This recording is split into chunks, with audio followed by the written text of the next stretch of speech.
I want a lifetime supply of paper clips. The one thing I could probably live without, and I won the grand prize. I enter a lot of competitions like these. The only other times I had won something was £5 off at a local restaurant and a raffle at a Christmas fair. I won a life-size chocolate Santa for that raffle. It was actually really nice, high-quality chocolate. I don't remember entering this paperclip competition, but I and my friends do dumb things when we're intoxicated sometimes. Entering a stupid competition didn't seem out of the realm of possibilities. It started when I received a single envelope, full of paperclips. There were easily 100, at least. Probably more. You can imagine my confusion when I opened this first one, no letter inside, only paperclips. Red, green, blue, yellow, pink, black, and white. It almost looked like something you'd sprinkle onto a cake as they poured down to my feet, pitter-pattering on the wooden hall floor. I rolled my eyes and cleaned up. I figured an office had put the wrong address for supply delivery. One shipment of 100 paper clips is odd. But two? That's where I got suspicious.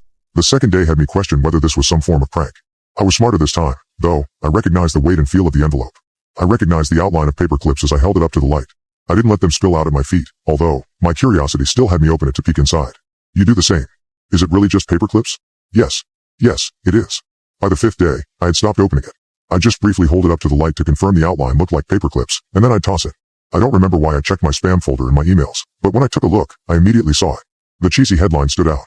Clippity-clop, you've won the lifetime paperclip jackpot. Below is the rest of the email. Your luck has just clipped right into place. Congratulations. You are the grand winner of our lifetime supply of paperclips competition. From now on, you can proudly say goodbye to those chaotic loose papers and let our high-quality paperclips take over. No more sacrificing yourself to paper cuts. And guess what? You didn't just win a box, you won an entire lifetime of daily paperclip surprises. You've hit the jack clip. Starting from next week, you will receive a random amount of our finest, top-notch paperclips every single day. Just imagine the possibilities. Office organization, arts and crafts, creative paperclip sculptures, the list is never ending. With your new paperclip friends by your side, there's no end to the horizon of tidiness and creativity, to the max. Just like our paperclips, durable, strong, and clip-tabular. As we ship your first batch, let's get you started by sharing some mind-blowing paperclip fun facts. I'll save you the fun facts section, as it's not very fun. Although I did learn that they've been around since the 1800s. The only interesting thing that this email gave me was a company name, Clipogenics. I promptly sent an email back asking that my prize be transferred to someone else. My exact words were someone more in need of paperclips, although thinking about it, I'm not sure who that could apply to. Spoiler alert, they did not reply, and the envelopes kept on coming. 2 weeks went by, I was still receiving paperclips. 6 weeks went by, nothing changed. A few weeks ago was the 3-month mark. Over 90 days of paperclips. Yes, I had considered selling them, but I don't know how much money I could make. Also, yes, they even arrived on Sundays. I could not understand who was delivering these. I never caught them, although I assumed the person posting them had no association with the company themselves, so talking to them is never something I attempted. Around the 3-month mark, I was going through my normal daily routine. Make a cup of coffee, pick up the envelope from the hallway floor, hold it up against a light, and toss it in the bin. Only this time, the light revealed the outline of one single paperclip, and something else. I have to admit, deep down, part of me was almost excited. A real-life plot twist? Something to spice up an otherwise mundane part of my day? Curveballs are usually exciting to me, and this was no exception. I reached inside, pulling the mystery object out. What could they possibly have sent me? A severed finger. A dry, almost slightly green, severed finger. I'm not sure which happened first, my scream, or dropping the finger to the floor. I noticed only then that the paperclip was lodged under the fingernail, piercing right through the flesh. It was golden this time, a color I had not been sent before.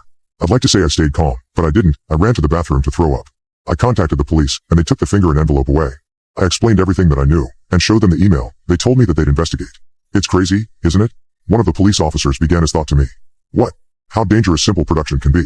Some poor sod has lost a finger over something as simple as a paperclip. You think it was an accident? I don't know what exactly I thought it was. A threat, maybe? I'm still not sure. Of course. Probably someone on the production line packaging these things. Finger gets caught in machinery. Ah, no. Whoops. And before you know it, the finger's lost. The weight of the finger makes the machine think the envelope is now full of paperclips, and off it goes to your door. Somehow a calm explanation of this situation helped me. Hell, it almost convinced me that it was just normal. I was assured, though, that the company was at fault for health and safety, and that something would be done about this. A couple of weeks went by, and the police hadn't contacted me with any new information. The envelopes kept coming daily, but I was too afraid to open them. For fear of tossing away evidence, though, I kept them piled up in the corner. As the pile grew taller, I decided to bite the bullet and open them, but not before carefully inspecting each one.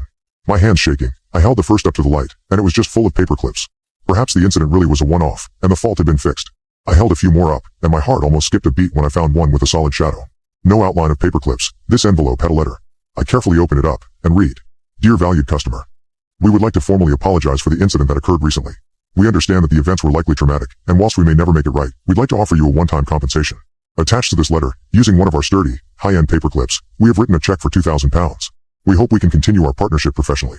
We understand that you may want to cancel your lifetime supply of paperclips. Unfortunately, we must decline this request.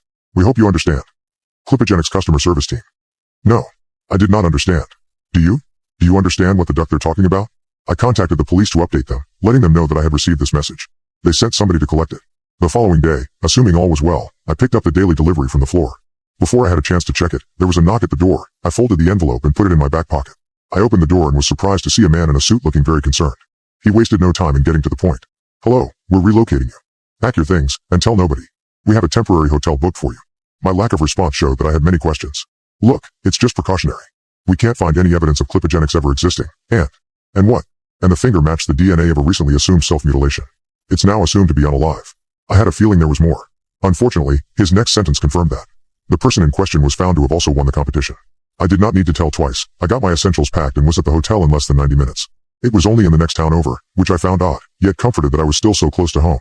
After the man left and I was left with my own thoughts, I was surprised at how quiet my head was. I was just content. I wasn't happy or sad or scared. I was just existing. Perhaps I was still in shock. It took about an hour before I remembered the envelope in my back pocket. I held it up to the light and knew from the resulting darkness that this contained another letter. I hesitantly opened it, peeking inside to check for hidden surprises. Upon taking it out, I thought it to be a blank piece of paper. It seemed empty. Until I unfolded it, to reveal the few words printed upon this letter. Dear valued customer. Self-mutilations don't lose fingers. The police do not wear suits. The world spun. The world crumbled. The world felt like it no longer existed. Then all at once, reality came back to me, as I felt a rush of anxiety-driven energy. I paced back and forth in the limited space I had, weighing up my options and trying to come up with a plan. Could I leave? I was probably being watched. Could I contact the police? I certainly no longer felt comfortable doing so. Could I talk to my friends or family? The last thing I wanted was to put them in danger. I knew I had to do one of these three options, and opted for the first. It was still bright out. Surely I'd be safe in crowds. So that's exactly what I did. I stuck to busy areas, and traveled across the country, using as many different types of public transportation as I could. I didn't stop until night fell.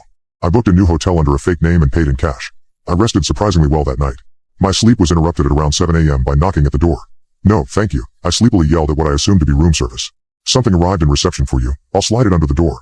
A white envelope emerged through the crack under the door. I wanted to stay away from it, but I knew that being unaware of the contents would scare me more than anything else. Feeling my heart pounding through my chest, I reached for the envelope, noticing a thick object within. Another finger? No, a letter, this time with a vial of liquid, and 2 golden paper clips. Dear valued customer. We're glad you're settling in well to your new surroundings. Sorry for the little show. We needed to assure that you get as far away from your hometown as possible. Your true prize isn't the paper clips. That would be mundane. Your true prize is immortality. Paper clips are beautiful, aren't they? Connecting paper to paper, as the universe connects life to live. And as the flow of life continues, it has connected us to you. The chain of our will continues, as the chain of paper clips continues with it. The vial within has a unique purpose. It will unalive you and help you live, all at the same time. You do understand, don't you? Drink the vial, and stab a paperclip into yourself. You will slowly drift away for a moment, but you will stay connected to the universe. You must. You will awaken in your new body, one of the many that we have cryogenically frozen here. It worked for me. You saw my finger. Every single paperclip we have sent you has had a purpose. Each has been blessed with a new connection for your new life. They have all been through your home, many have touched your skin, and all have been held up to the light. Their blessings will reach you in your new life. The green ones bring you wealth. The red ones bring you health. The blue ones bring you happiness. All you have to do is drink the vial. Before the poison sets in, choose a paperclip. Your decision will always be the right one. We know how your brain ticks.